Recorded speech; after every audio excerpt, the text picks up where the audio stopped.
How's it going, everyone? Welcome back to another edition of That Mill podcast. Hope you're doing well. Edition number 18 today with myself, Omer and Micky. Hello, pal. You all right? Yes, mate. All good. All good. All fucking hunky-dory and rosy. I think it's episode number 18. I know I'm just kind of testing myself now, but, it's one of those very contentious ones which sometimes we don't remember. But it is number 18 today, indeed. And today's, mate, we're going to go through, obviously, the Forest game yesterday. We're going to obviously review that, another draw, as Mill make it, I think, 6 draws in the league this season now. And also we'll talk about Wednesday night's game against Bristol City to come at the Den. And also a bit about off-the-field stuff with regards to Millwall purchasing some land out in Kent. So we'll go into part 1 now and talk about the Forest game.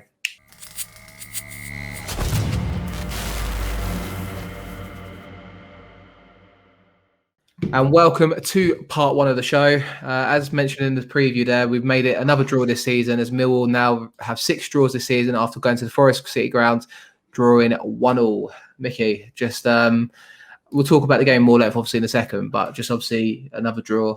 I think it's 4 in a row now, 6th for the season in 8-9 games. How'd you feel about it, mate? What I don't know. What do you want to? What is there to say about it? We were warned how he played. We were warned that it was draws and everything else, and not great, but it is what it is, I suppose. I'm definitely not on the out camp yet, but I think we just need. I mean, we played all right at Forest. Second half, it went a little bit, but we played all right. We should have got a point. There just seems to be games we're playing where we should really nick points. We should nick the full lot of points, but we just don't seem to be having any luck. And after, what we come on to about yesterday, the way they fucking scored just really points, mate, that there's bigger things against us possibly. So, yeah. Indeed, mate. I mean, so on the game, obviously, we've lined up with a 3-4-3 formation of Bielkowski in goal, Murray Wallace coming in at left side centre-half with Jake Cooper on the bench. First time that's happened in a long while, as far as I can remember. Centre-half, Sean Hutchinson, right side centre-half, Daniel Ballard. Wing-backs, Scott Malone and Ryan Leonard, with Saville and Keith Bell in the middle, Shea Ojo and Mahoney either side of Mr. Matt Smith, who got our goal in the first half. But we'll talk about that in a second. But, mate, what did you make of the lineup? Obviously, the contentious one there, as I mentioned, was Jake Cooper missing out. I mean, he's on the bench. He got dropped. I mean, I can't remember Jake Cooper ever getting dropped from a Millwall side. And it's rightly so. Right? I think me and Kai were talking about it on Thursday's show, and we both turned around and said, yeah, I think we probably would drop Cooper today. We probably would play Murray Wallace because Murray Wallace has probably been maybe our best player so far this season, aside from Jed. Before I go on to that point, I'd like to just say welcome, Gary, and the rest of Millwall coaching team. Nice of you to listen to us. Well, they obviously listened to Thursday's show, took your advice and thought, you know what, let's try it this way and see where we go. So, do you know what, though? Because it was easy for him to regress to the norm. Think Hutchinson's back, Cooper might, Cooper's a threat and Cooper's good from set pieces.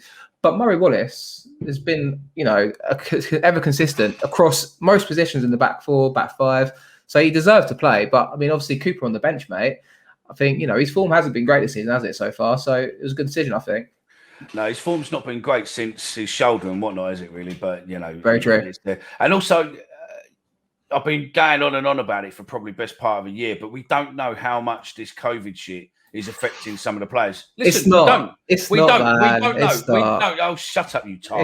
It's not bad. Listen, we don't know. So until we know better-wise, I'm fucking right, you're wrong, and that's it. End of subject. But Cooper hasn't missed a game for COVID, though. No. So it's not affecting him then, is it?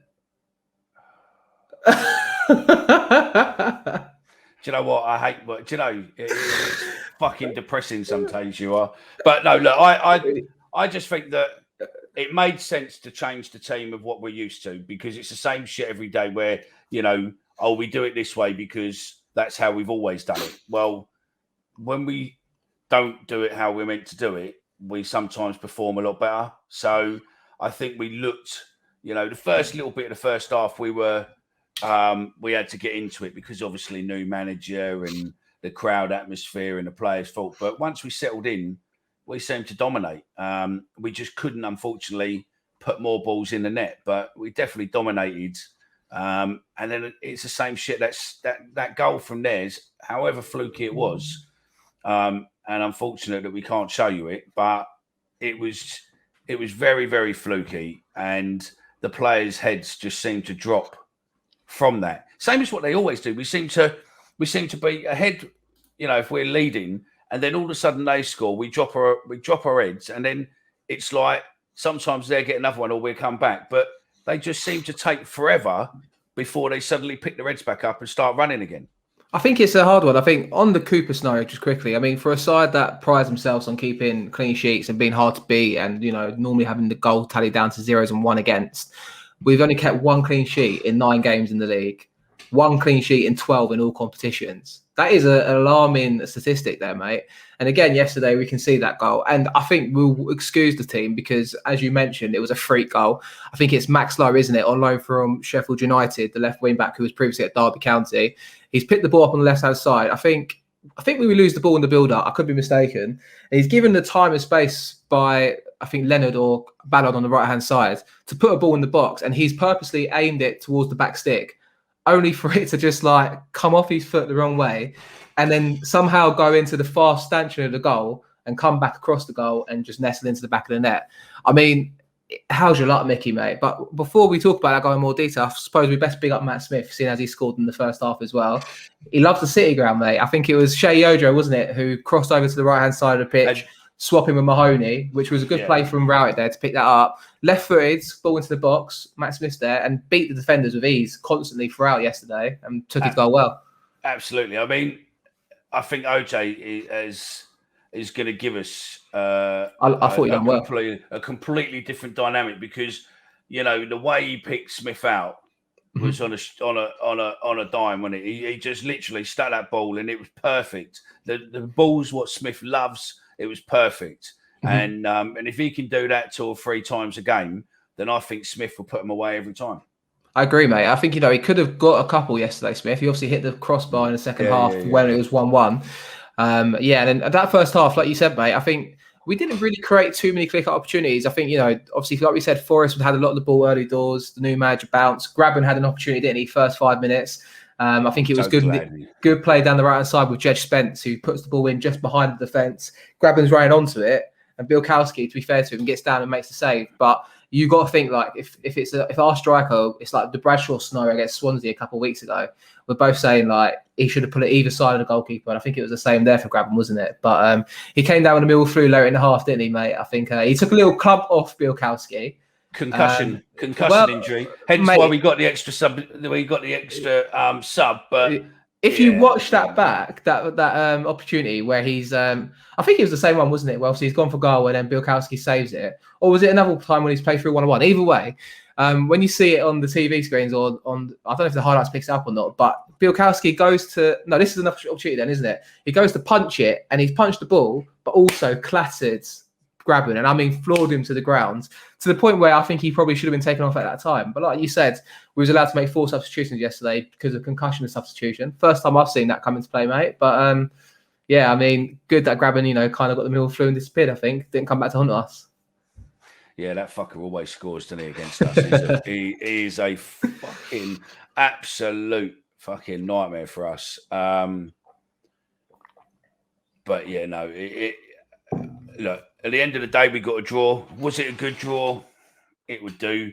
I'd rather take the draw than the loss, but I think we potentially had a couple. If luck was on our side, like it was with them, then I think we could have probably scored. We could have probably won that 2 or 3-1, to be fair, but we just couldn't seem to get that ball in the net.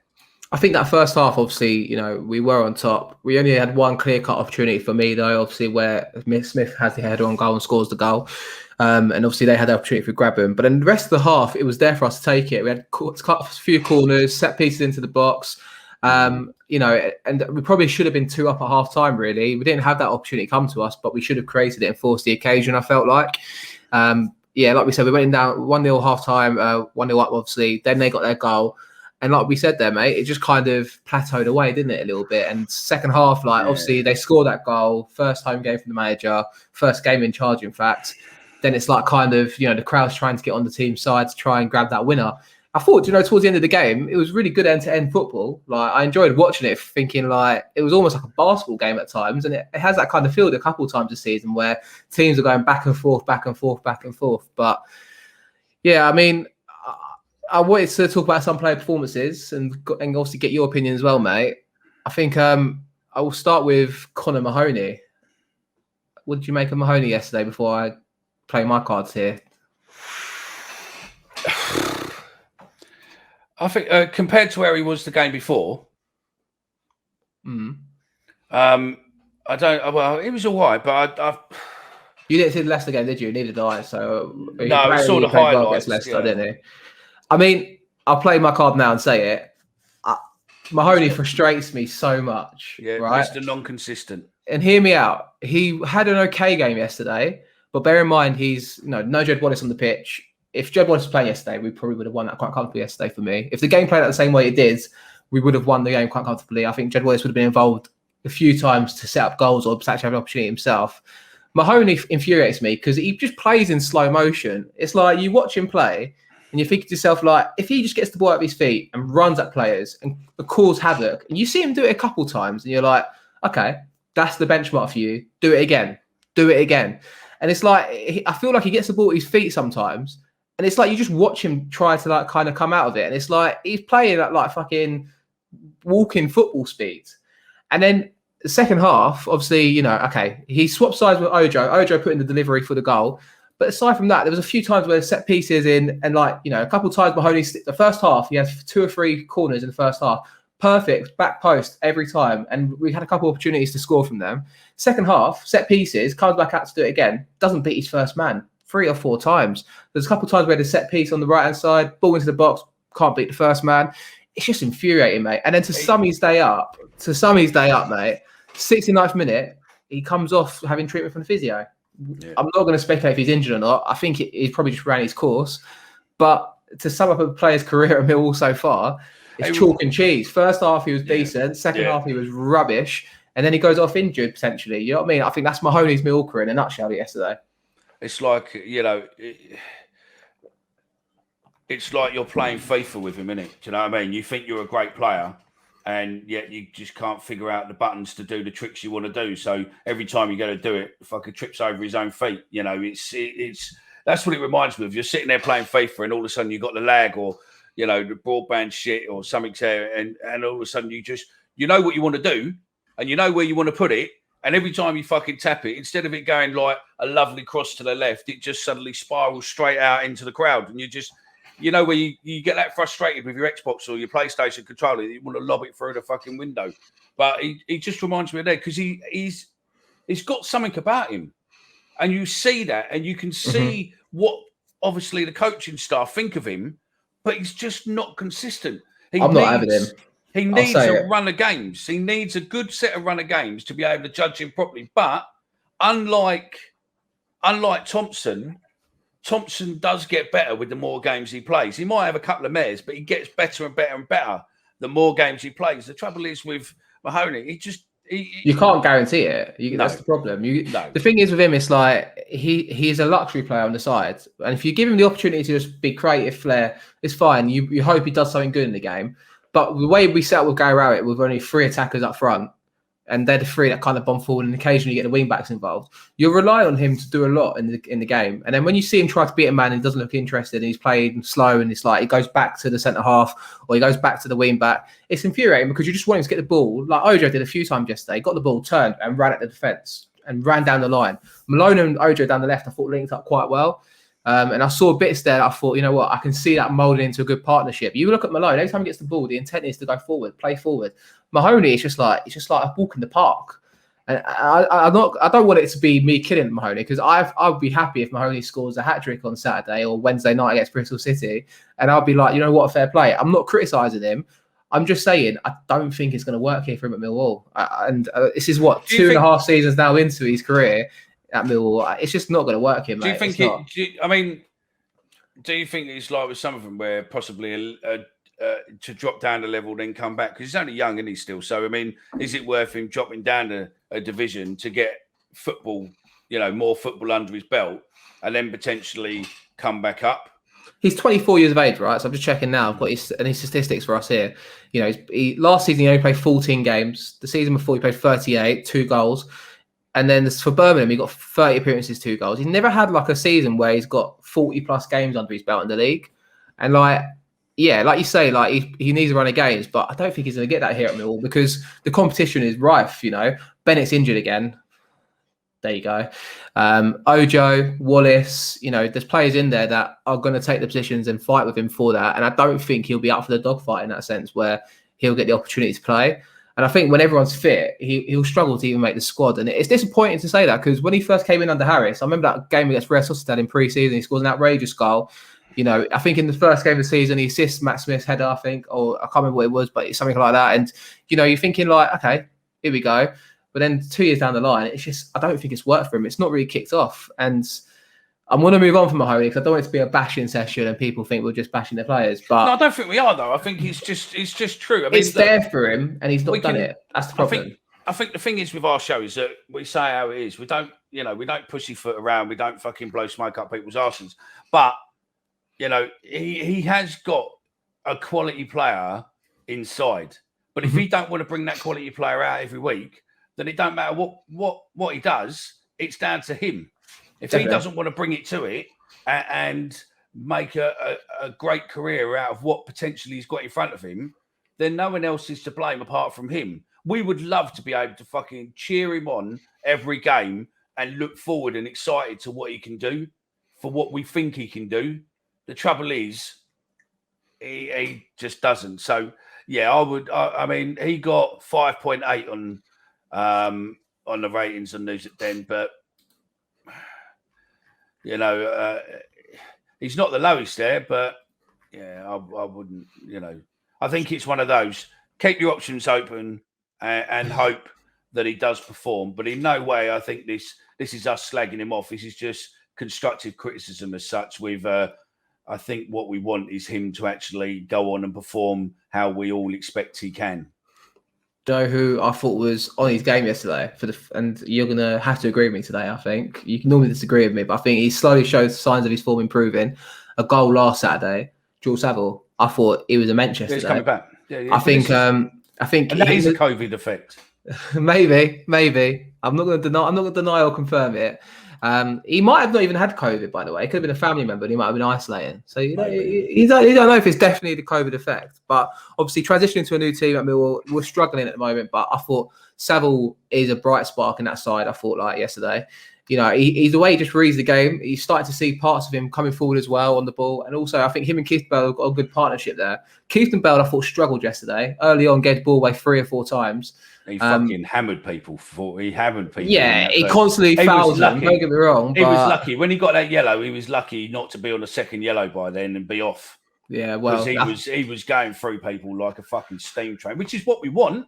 But he's got to use his noddle a bit. And some days, you know, some refs, you know, what did he do? 4 or 5 fucking hard tackles in the first half. He could have been booked probably. But the thing is, like, that's what's good about Keefenberg, right? Against teams like Forest, where you got tricky players like Joe Lolly, Brennan Johnson, players like to get on the ball. You want Keefenberg in there to break up play. And if it means give a foul away, give a foul away. But it's a smart way of doing it where you don't get booked till 60, 70 minutes before you get subbed off in the end. So it's definitely like his uses off the ball are clear to see. It's just when he's on the ball and he's given time to play a pass, that's when you're thinking, what's he going to do here a little bit? You know, it's like, that's not that for him. How do you think Billy did last night when he come on? I thought he done better. I thought the thing is, he's bright. I think this is the problem I've got. Like, I love Keefenberg. I think he's quality. And it might have been a tweet yesterday I saw. I can't remember who it was from when you put the play ratings out and asked who to put play ratings. Someone turned around and said, like, it's a wasted signing where, you know, he's maybe Keefenberg being in there is stopping the likes of Mitchell from playing. And he's probably right because, you know, Mitchell clearly has the ability. Rowett really rates him before his injuries last year. You're thinking, like, he's coming and play right wing back. He looks good there. But when you see him in midfield, he's busy. He runs around. He does a lot. And he gets from box to box as well. And his energy is there to be seen as well. So, like, I just wonder whether or not Saville and Mitchell could be a good partnership going forward. But obviously, Keefenberg, not to knock him, I thought he's done well this season. and he's been one of the better players from a poor bunch, to be honest. But and he's a Millwall player, isn't he? Really, yeah, he he's goes in Millwall hard. type player, as we like to say, and it's the one people about. Here's my studs. Feel them down your thigh, you fucker. So I just think it'd be nice to see. Like, we'll go on to Wednesday's game in a minute, but maybe the likes of Keithberg can step out, and then you put Mitchell in there and give him that opportunity to have a midfielder start. I think George Evans came back in yesterday as well, didn't he? But I don't know about George Evans. Late, really, wasn't it? I mean, it was too late, really, for him to do anything on the game. 79 minutes, it just wasn't really, if he'd have come on at 60, he might have been able to do a lot. And also the fact of he come on for Ojo, didn't he? So he done his special tactic, didn't he? To go out, if it goes from 3 attackers to 2 attackers. He likes to kind of go a bit more defensive as the game goes on. But then he brought on 2 more attackers. Well, he went light for light, didn't he? Later on, didn't he? In the game, I don't know. I think you never know with Browett, do you? It's like a kind of roulette of what he's going to make a sub and who he's going to bring on for. But no, that's it. Question for you and question for the listeners. Obviously, make a comment. Add your comment on YouTube or get us in contact across Twitter or stuff. But why bring on Bradshaw with 3 minutes to go? Surely it'd have been easier to say, you know what, let's take Matt Smith off 65, 70 minutes, 75 minutes or something, max, and then bring Bradshaw on. But I just think that how are you expecting a player to do anything in 3 minutes unless he gets the chance of a fucking lifetime? But it's just the roll of a dice. I think if you're a football manager, at least I think this anyway, when it's 1-1, the game's in the balance, or you're chasing the game, and you're thinking, I'm going to throw this person on because you never know what can happen. It's kind of like going, just let it go and see what happens. That is what that kind of substitution is. I don't think when it's 3 minutes to go, it's not thinking, how can I change the game with a few minutes to go? It's, let's throw him on. Let's see what can happen here. Something might happen. And I think... And also probably concussion, wasn't it? It was that, oh shit, we got an extra sub. Nah, I think he wouldn't make it unless he wanted to. I think, but also I think Smith, the reason why he kept him on so long is he had constant joy against their 3 centre-halves yesterday. They lined up similar to us with their formation. And everyone raves about Joe Worrell, but he got beat easy for the goal, the centre-half. The same with Figueiredo. He constantly was beaten by Matt Smith in the air. I think, he highlights the kind of presence he has in this division, where these are defenders that everyone raves about. I think Worrell's constantly linked with a move to Burnley in the Premier League, and Matt Smith made it look silly for the goal. And you kind of see exactly why Smith is a good asset to have in this side. The problem is I don't think Smith should be starting these games. Smith should be coming on with half hour to go to chase the game. And we all know it. Obviously, Afobe came off the bench yesterday, but he's often waiting goal. Don't get me wrong. And he's actually been one of our better players this season. But I just think if you're starting Matt Smith in the Championship, you've got an issue there because Matt Smith can't play a full 90 minutes without feeling fucked afterwards. But also, the way Rat wants to play is free move mobile forwards. So he's kind of sacrificing that by playing Smith, I think. I don't know. It's Hutchinson definitely man of the match. On News at Den, he's got man. I might have given it to Murray Wallace. I thought Murray Wallace was class. I liked Murray Wallace yesterday. So there's a massive drop between him and Hutchinson. Got 8.3. And Murray Wallace got 7.1. Hutch is brilliant. The thing is, this is what I always say about Hutchinson, where I think he's our best central defender. QPR away first game of the season, he was immense. And the same with Blackburn at home. The thing is with Hutch is you don't realise what you've got until it's gone. So when he's injured and he's out of the side, then you're like, fuck me, he's gone. And he comes back in for one game, you're like, oh my God, he's immense. But whereas I've always thought he is quality, and then once he's out of the side, then we're a bit kind of in trouble. But Hutchinson's just ever reliable. That's what it is. No, totally. Before we move on and whatnot, because I know you're going to do it in a minute. Did you see the penalty call from Phil Clark on his he posted on Twitter this morning actually about the penalty shout? No, but I can check it now. You look at it, he does fucking get brought down proper. Who does, sorry? I think it's Smith. Oh yeah, in the first half, I remember seeing that. Yeah. It's he does get pulled down by his shirt, doesn't he, in the first half, and it should be a penalty, but we ain't got VAR, have we? So we can't really. And also, there was that other bit, wasn't there, where the ref should have done a drop ball when he just fucking let it go. And if Millwall had scored from that would have been quite controversial. I think it's because we cleared it and it hits him and it falls to a Millwall player, so he's like play on. But yeah, I don't know it's a bit of a grey area. I know like people will think if it hits the referee, it should stop full stop. But if it's the team gets it back afterwards and like they can play on, I don't know. Maybe that's a bit But I think it would have been contentious, obviously, if that went in or something. And but we just, again, that chance, if we'd have kept going forward with that chance, but we get to what we seem to do week in, week out is that we're up into the final third. We're coming into their box, and then we come under a bit of pressure. And for some unknown reason, rather than sticking it across the field or coming back and then going across the field, we end up passing it nearly all the way back to our own goal line, and then relaunch it back forward again. And it just seems, do you know what I mean? If I've got the ball there and there's players on the opposite side what are open, why can't we just sling it across and then carry on with the attack? This pass back all the time is doing my fucking nut. I put it down to creativity because we don't want to lose the ball, and then there's no player that wants to kind of take the game by the scruff of the neck. You look at the midfield of Keith Saville, neither of them are really ball playing midfielders that like to get on the ball and try to thread a pass.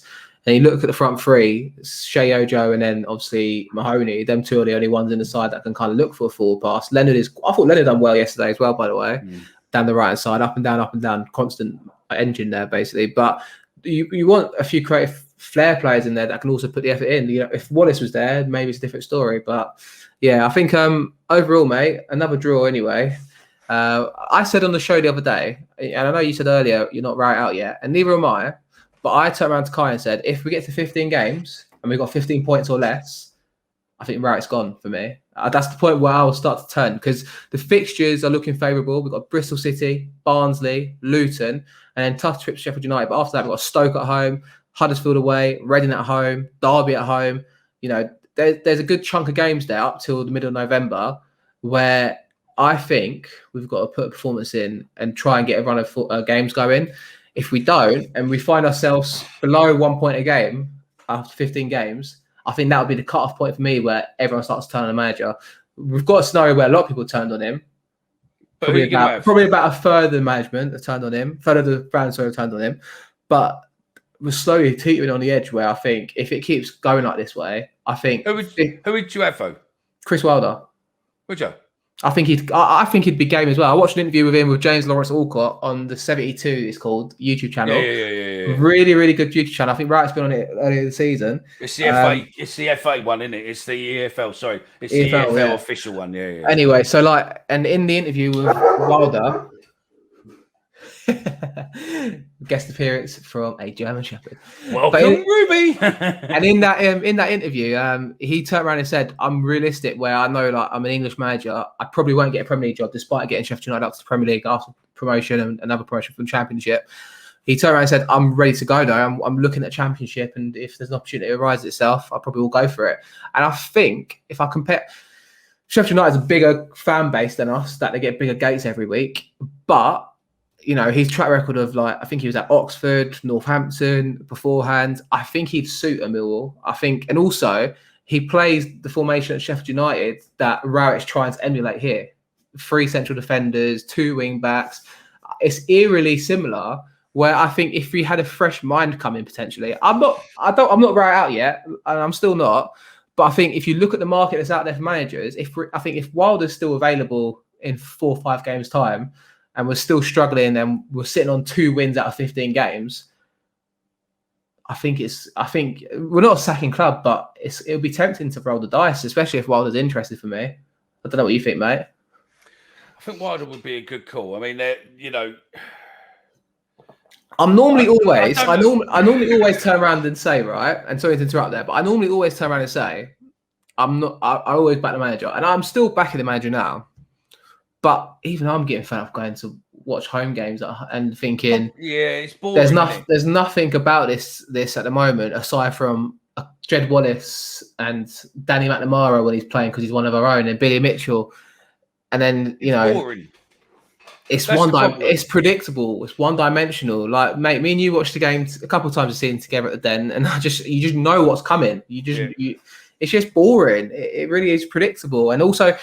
I think he's in a crossroads scenario that I've said for the last 3 or 4 weeks, where he's either got to stick to his guns, which is what he's doing by the looks of it, or he's got to think, let's adapt and bring the fans back on side. If he rolled up with a 4-4-2 formation and we lost 2-1, but the players were running non-stop all game, creating chances and unlucky to lose, they'd go off to not a standing ovation, but an applause at least. if we lose 2-1 on Wednesday and we play his formation and it's uninspiring, we go 1-0 up and then we sit back like we tend to do so, and then they score 2 goals in the second half, they go off the boos because it doesn't resonate with a lot of the fans. I might be talking absolute nonsense to a lot of people, but be interested to see what people think. But I don't know. I just think he needs to change it a little bit to get the fans on side for me, and I don't think he's doing that. And if the results don't turn with the favourable run we've got coming up, how long do you give him, mate? Like I said, if he's 15 games in and he's got less than 15 points, that's less than a point per game, I think he's gone personally for me.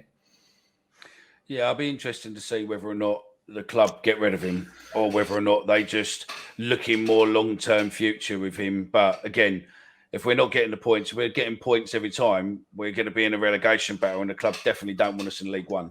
Do you know what place we are in the table right now? No, not off the top of my head. Have a guess. Probably about 18th. 19th place. 4 points ahead of Nottingham Forest, who we played, obviously, who are 22nd place. And that's potentially Reading and Derby with point deduction. Well, Derby have already got their points deductions. That's the saving grace. Derby are 24th. And then you've got Hull, Nottingham Forest, Peterborough, Barnsley. And obviously we've got Barnsley next Saturday. So that highlights what a big game that would be. And I think I'm going to go to that, to be fair, because I really want to do that. But I think it highlights, mate, the scenario we're in where it's like, it's going to be tough. This is like if we lose the next 5-6 games, or if we don't get, let's be honest, 6-7 games now, we've got to get at least 3 or 4 wins just to kind of get ourselves up the table a bit. And if we don't, like I said, I think it'll be curtains for Harry at Millwall, to be honest. No, I agree with you there. I think it's going to turn, and it will turn very rapid because more and more fans are coming, on board. I mean, if you look on our Twitter feed for yesterday, I retweeted a guy who posted saying what he overheard while he was at the game yesterday with someone slagging off Bart, which I think was highly fucking comical. But, check out our feed and you'll see that where allegedly, Bart is shit. I think Bart has saved us a lot of losses this season so far. Yes, he's fucked up a bit, but it's a keeper for you, isn't it? And I saw another tweet this week where someone put Bart probably our 3rd best keeper of all time, which I don't know. I think Casey Keller definitely beats him there. I put it to Brian King, didn't I, last week? I did say to Brian, because I do think, Bart's definitely, like, at the start of the season, maybe people were contentious about him, but he's proved that wrong completely, and there's no doubts anymore. But I think a lot of people were kind of like skeptical whether he could keep doing it 2 years in a row. He's obviously aging a little bit for a goalkeeper. I think he's 34, but he reminds me of David Ford a lot, to be honest. He's a great shot stopper.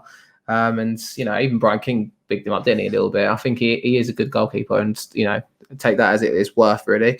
I think that's everything for part 1, though, mate. Unless you've got anything else you want to add to the Just one little thing, because obviously loads of people listen to this and they might not listen to the rest of it, but just if you are a Millwall fan and you are serving in the armed forces, I'm looking for a project, what I'm doing for the Remembrance Day celebrations, or the Remembrance Day.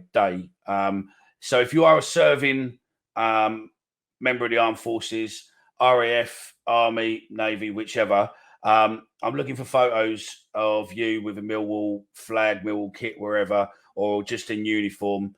Get in touch. You can either do it across Twitter, or our email is info@thatmillwallpodcast.com. Drop me the photos and I'll be in touch with you. So yeah. And also, if you're serving RAF and you're over here and you will be around November the 6th, then please get in touch too. You have to be serving, so obviously you'll be in uniform, but if you are about, get in touch for there. So yeah, thanks for that. We'll move on, shall we? Go end of part 1. End of part 1, it's going to part 2.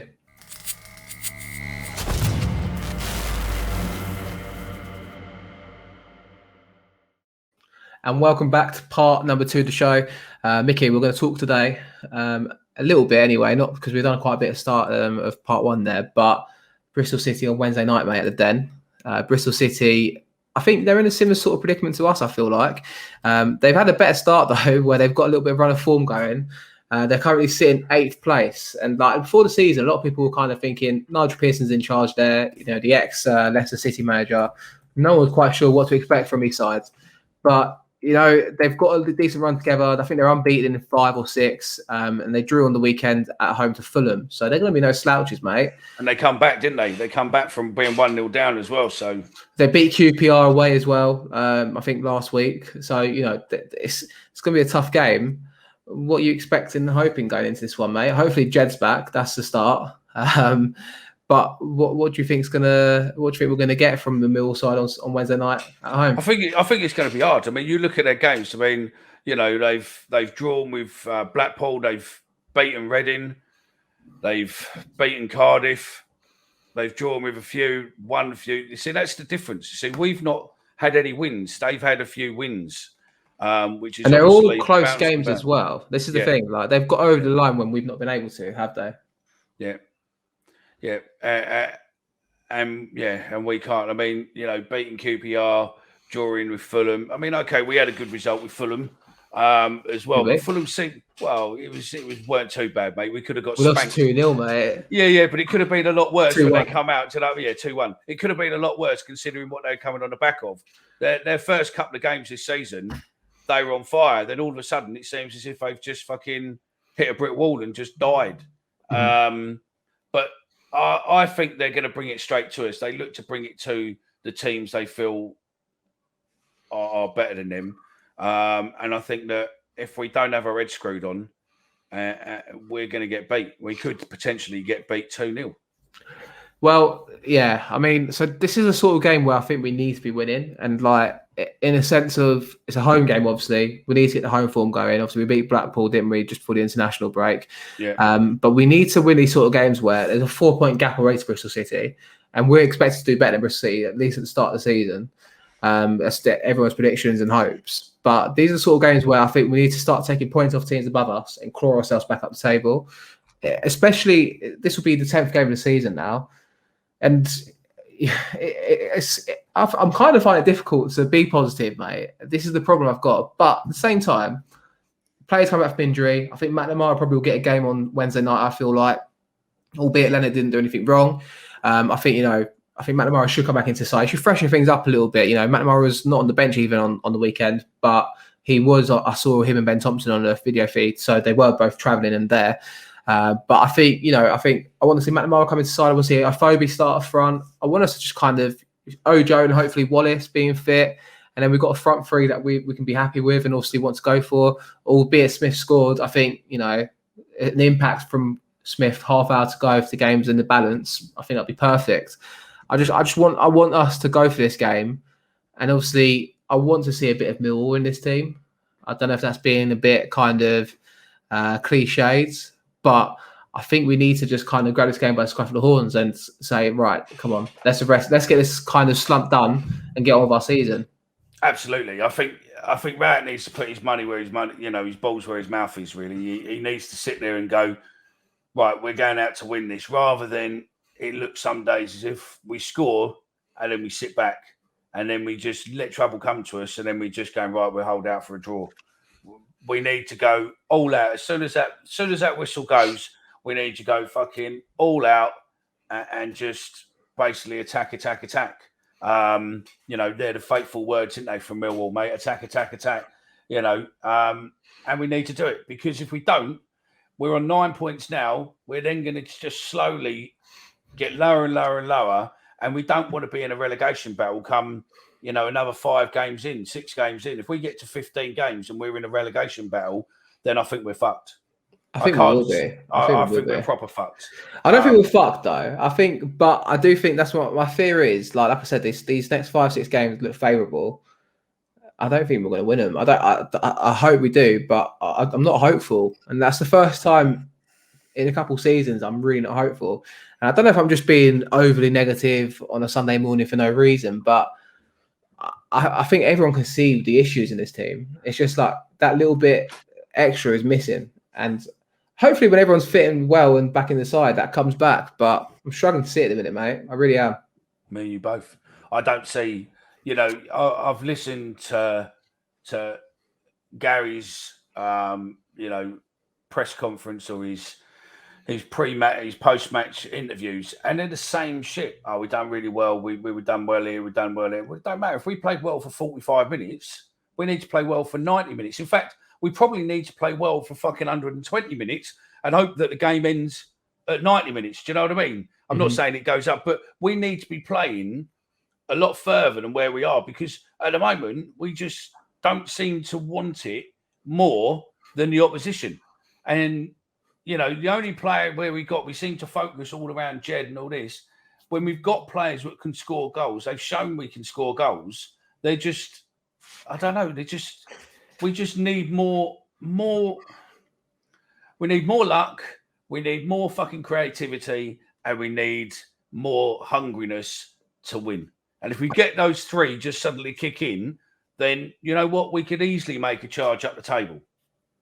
Agreed, mate. I think the thing is, and I'll stick up for the manager in this sense, where he's not had these best teams picked for the last 6-7 games. But there we go. Players come back from injury now. These are the 6-7 games coming up now where you've got to really show what your team's about for me. I think that's it. I think that's it. I'm not negative about it. I'm just still out, unsure. I'm sitting like on the fence, basically. So game 15 for you is the day where you probably, if we carry on the form what we've got, is going to be the game where you turn around and say, you know what, enough's enough. Rowing, time to fuck off. We need someone who's actually going to let us win games. Because for me, right, game 15 would be, we've played Bristol City at home, we've played Barnsley away, we've played Luton at home, we've played Sheffield United away, we've played Stoke at home. I think that, and then Huddersfield away, and that's the end of October. And then after that, you've got Reading and Derby double header at home. Yeah. So for me, right, when you get to that point, Stoke there as well. Stoke's at home in October. So I'm saying, but I'll give him to the end of October is when I will turn around and go, if we're under 15 points for me, or if we're not winning games, that's when I'll be like, you know what, we've got two massive games coming up, Reading at home and Derby at home. And then we've got Borough away, Bournemouth at home, Hull away, Birmingham at home, Peterborough away. Like, we've had a tough start to the season. One thing you can't knock, right, is the teams we've played, majority of them are in the top half of the table. I think of Coventry, I think of Swansea. Oh no, sorry, not Swansea. Sorry, Swansea. I think Swansea are below us still, no? Or they're in and around us anyway. Sorry, just above us. But I think of Blackburn. I think of Fulham. I think of Cardiff. Teams that are normally up to that end of the table. Same with QPR, who a lot of people kind of fancy to do well this season, albeit their form's really plateaued the last 3 or 4 games.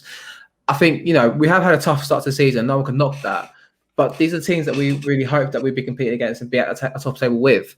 But yeah, as I said, mate, 15 games, that takes us up to after Huddersfield away. And if we're less than 15 points, then I'll be really sceptical about this season, to be honest. I think that we want us to do well this year, but if we're doing less than a point a game, that's relegation form. And that's when alarm bells have to be ringing, surely. Yeah, there has to be a wider look, Is there stuff, is there turmoil with the players? Are they fucking not gelling? Is there this, that, and the other? I don't know. Because there's something what's going on there where things aren't working. The players don't look up for it some days. And you just got to question what the fuck is going on. What is it that we don't know about? Because we're looking on paper and going, the players we've got, they should be able to turn over probably a good 60% of the teams, 70% of the teams in that fucking league without a problem. They're not turn them over by, going out and stealing them 7-8-0, but going out and winning games 2-1, 3-1. Do you know what I mean? Easily. But for some unknown reason, we're not doing it. I get what you're saying. That's a concern. That's a fucking massive concern. Just a few more wins. That's the we've won one game all season. 9 games in, we've won 1 in 9. Take the positives. We've only lost 2, of course. Like, if you want to be glass half full. That's the thing we don't look at it is that we've only lost 2. I think we've lost. I think we're not doing too bad. We lost to Cardiff, didn't we? And we lost to. It's escaping me now. Come on, save me, Mickey. We lost to Cardiff and we lost to Fulham, didn't we? That was 2 games, yeah. So came back to my head there eventually. But yeah, that's it. Like, we just need to see a bit of improvement, I think. And I don't think I think the fans just want something to cheer about. I just want to go to the game and feel like, yesterday was good, I thought. Like, step in the right direction where I thought we went for the game a little bit as well. We went 1-0 up. We should have maybe been 2-0 up by half-time.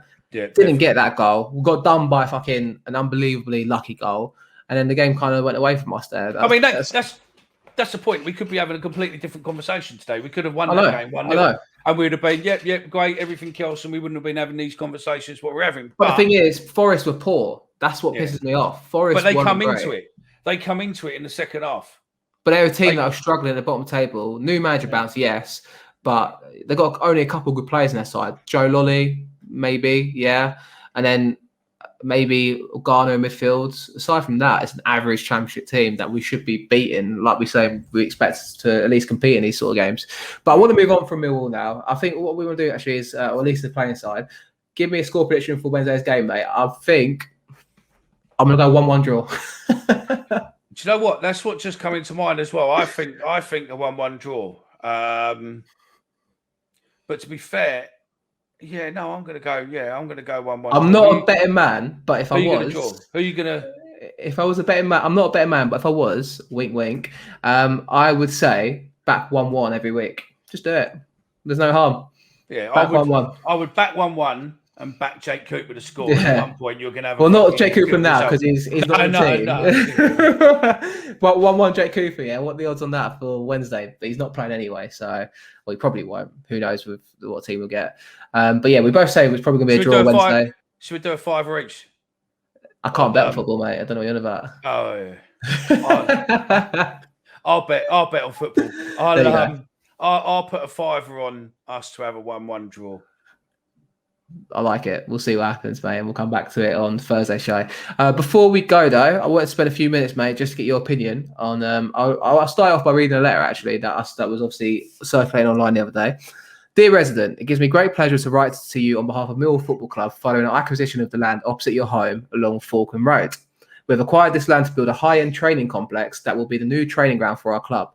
Open and thorough engagement with the local community is something that the club prides themselves on. And as such, I'd like to invite you to a meeting on Monday, the 4th of October at blah, blah, blah.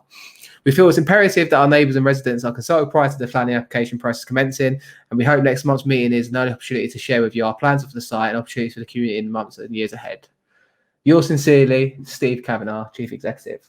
So Millwall will get a new training ground, mate. It looks like out in the Sevenoaks Borough, isn't it? I think you know a bit more than me, don't you? Yeah, it's fucking technically Sevenoaks Borough, but it's pretty much next to Brands Hatch, so it's very close to Dartford, just on the outskirts of London, early parts of Kent as such. I think it's great news. Good news, right? I think it's fantastic news. I think it's great news that we needed a new training ground. I mean, Calmont Road is great, but it's not ours.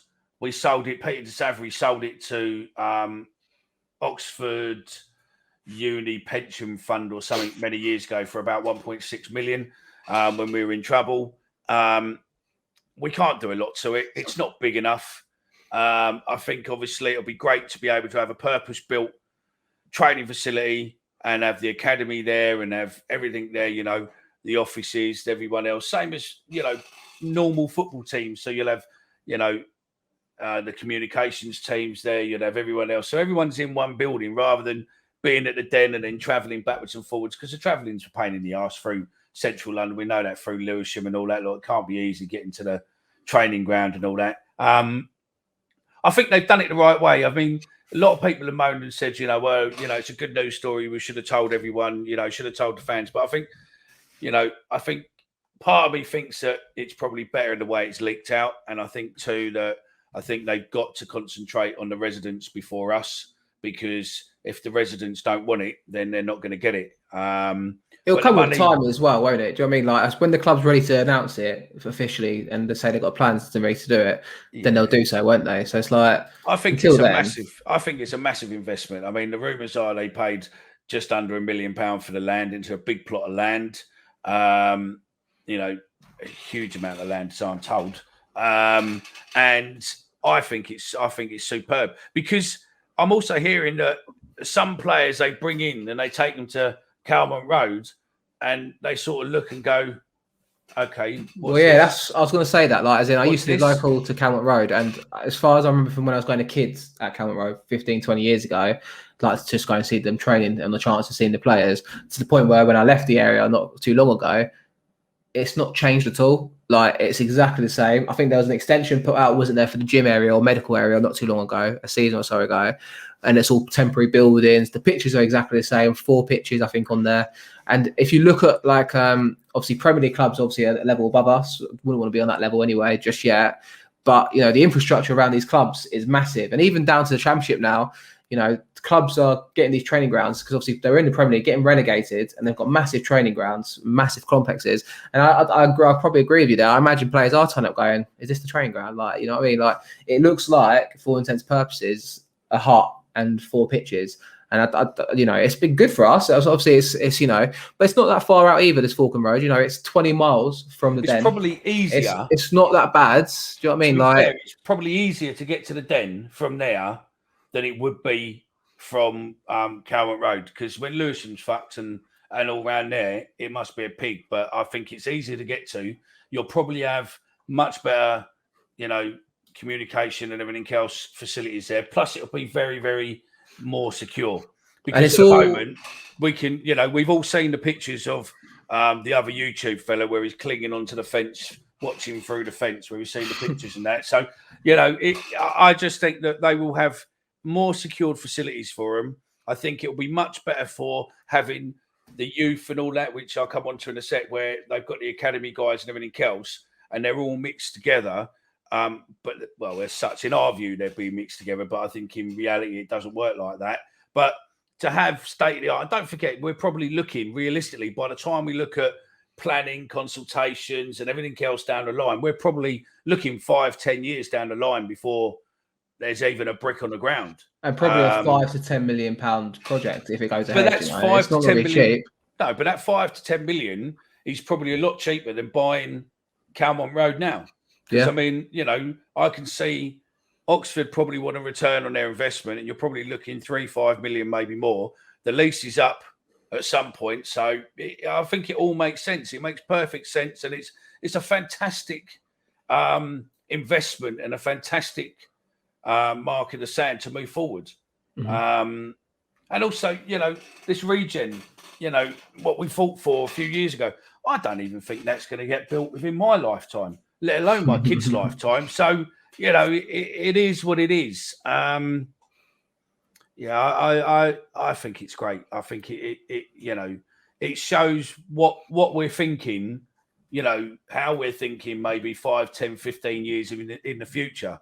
So, and I can see it only really giving us a benefit. But yeah, we'll wait and see. I don't think there's any real neighbours around there, apart from obviously a few houses. But I think it's right near Brands Hatch. So again, you know, I think it's going to be great. Definitely, mate. We'll have to wait and see, like you say. So I think, yeah, I agree with you. I think a lot. It's all good, promising for the future, and that's, you know, at least it sounds like, you know, Berylson. I don't know how much involvement he'll have in this, but end of the day, he's our bankroll, isn't he? So is he, or is it going to be a sponsor driven? I don't know. We'll see. But I think he clearly, obviously, is pushing these sort of things. And obviously, the club is expanding. And that's obviously a good thing for us. And obviously, it can only be good news for Millwall. So if people want to be negative about it, try and be negative. But I think it's only going to be a good thing for the long-term future of the club. I think I'm out of time, mate. I've done everything I need to do today. Anything else you want to add into the show? No, just a bit what I did earlier with the armed forces side of it. There was something else, but I can't think of it now. But no, not really. If you're new around here, yeah, go on. Go on. If you haven't listened to the Brian King interview where he done the review, tune into that. Check through our back catalogues. You see, obviously, there's loads. My job here. There's loads there, but yeah, no, well, you know, at the end of the day, it is what it is. But I'll just shut up now, and no, you're good. Let you go. It's all right, mate. If you're new around there anyway, be sure to like and subscribe. If you've enjoyed the video, be sure to let us know what you think in the comment section below. We also upload this on audio to Spotify, Apple Podcast, Amazon Podcast, any sort of app on your phone to do podcasting. We're pretty much on it. If you are listening on there, be sure to give us a review. 5 stars, be great. And anything you want to say, we always appreciate any sort of feedback. Check us out on Twitter at @ThatMillPod. It's all at the bottom of the ticker here. Instagram at @ThatMillPod, TikTok at @ThatMillPod, and also, like Mickey said earlier, email us if you like on info@thatmillpodcast.com. And we'll be back probably on Thursday, because obviously we've got the Wednesday game, maybe Friday, depends when we can get it out for, to talk hopefully about a positive Millwall 3 points. Just one thing. Go on. Our shows go out at the moment. We're going out on Mondays and we're going out on Fridays. Right? Or Thursdays. Or Thursday. But we're going to say Friday for the point of this conversation. What I want now, we're going to say Friday. Okay. 94 men per week die from suicide, and 40 men who work in the construction industry will be dead by the time you listen to Friday's episode. So if you're listening to this Monday, that's great. But by the time we do our show and it comes out on Friday, we would have lost another 40 men due to suicide who work in the construction industry. So look, all I'm saying is it's never that dark that you can't talk to anyone. Our DMs are open. We will always put you in contact with other people. The club are always open. You've got the Proper Men's Club. You've got Rob Hoyce. You've got people who we've done shows with before. They are all available for you out there. And just remember, it's perfectly okay not to be okay. And just always talk. It's a lot easier to talk rather than go ahead and do something really, really dark if your mind's there. So I just wanted to leave you that if you're listening to this when it comes out on Monday, by the time you listen to our next episode on Friday, we would have lost 40 men to suicide who work in the construction industry. Sorry to leave it on a bit of a downer, but it's a big fact what we need to put out there. No, it's nicely put, mate, and agree with everything you say there. And yeah, I think that's everything from us. We'll be back on Thursday or Friday for our next show, and look forward to it. See you soon. See you later. Bye.